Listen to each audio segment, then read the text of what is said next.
ఈ ప్రపంచంలో మనం ఏ దేశానికి చెందినవాళ్లమైనా ఏ భాష మాట్లాడినా మనిషిగా మనల్ని గుర్తుపెట్టేది మన గుండెల్లో ఉన్న దయే.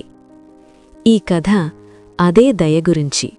ఒకప్పుడు ప్రపంచపటంలో చిన్నగా కనిపించే ఒక అందమైన పట్టణం ఉండేది. ఆ పట్టణం పేరు సమశాంతి నగరం. ఈ నగరంలో ఒక విశేషమైన పాఠశాల ఉంది.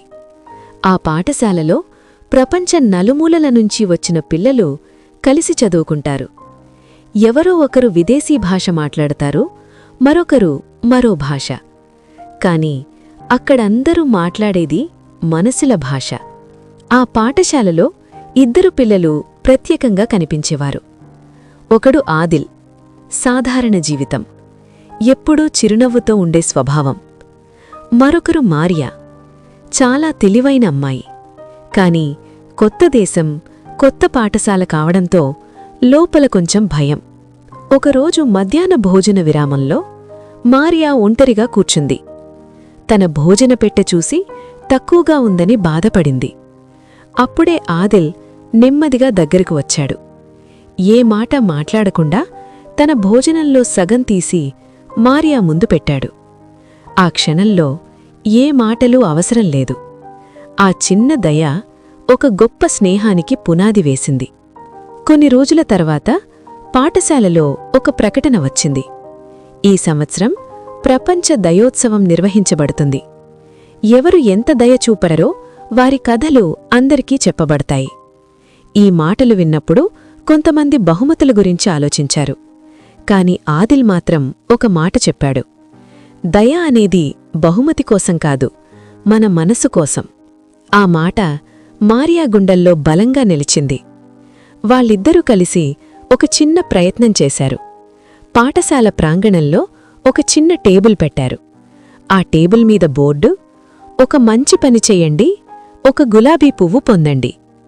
ఆ గులాబీ పువ్వులు డబ్బుతో కొనేవి కావు, మంచి మనసుతో సంపాదించేవి. మొదట్లో పిల్లలు సందేహంగా చూశారు. కాని క్రమంగా మార్పు మొదలైంది. ఒక అబ్బాయి కొత్తగా వచ్చిన విద్యార్థికి తన సీటిచ్చాడు. ఒక అమ్మాయి జారిపడిన వృద్ధుణ్ణి లేపింది. మరో పిల్లాడు పాఠశాల చుట్టూ ఉన్న చెత్తను శుభ్రం చేశాడు. ప్రతి మంచి పనికి ఒక గులాబీ పువ్వు. కొన్ని రోజుల్లో పాఠశాల మొత్తం దయతో నిండిపోయింది. ఈ మార్పును చూసిన ఉపాధ్యాయులు ఆనందంతో నిండిపోయారు. ఒకరోజు సభలో ప్రధానోపాధ్యాయులు ఇలా అన్నారు: మీరు పుస్తకాలు మాత్రమే కాదు, మనిషిగా ఎలా ఉండాలో కూడా నేర్చుకుంటున్నారు. ఇదే నిజమైన విద్య. అంతలోనే ప్రపంచ దయోత్సవం రోజు వచ్చింది.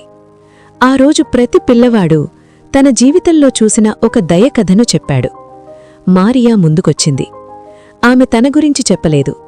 ఆదిల్ తనతో భోజనం పంచుకున్న ఆ క్షణం గురించి చెప్పింది. ఆ రోజు నాకర్థమైంది, ఈ ప్రపంచంలో నేను ఒంటరిగా లేను అని. అందరి కళ్లల్లో నీళ్లు తిరిగాయి.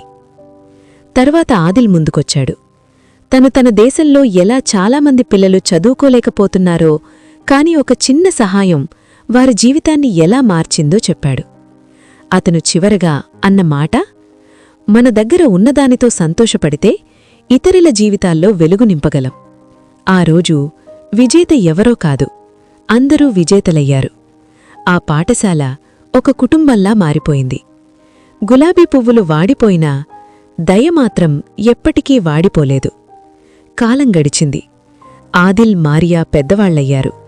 కాని వారు ఎప్పటికీ మర్చిపోలేని పాఠం ఒక్కటే: ప్రపంచాన్ని మార్చాలంటే ముందుగా మన మనసును మార్చాలి. ఈ కథ మనకు చెప్పేది ఒక్కటే: మన దగ్గర తక్కువ ఉన్నా దయ ఉన్న మనిషి ఎప్పుడూ గొప్పవాడే. ఒక చిన్న మంచి పని ఒక జీవితం మారుస్తుంది. ఇదే ఈ కథ యొక్క బోధ. దయను ఎప్పుడూ పంచుతూనే ఉండండి.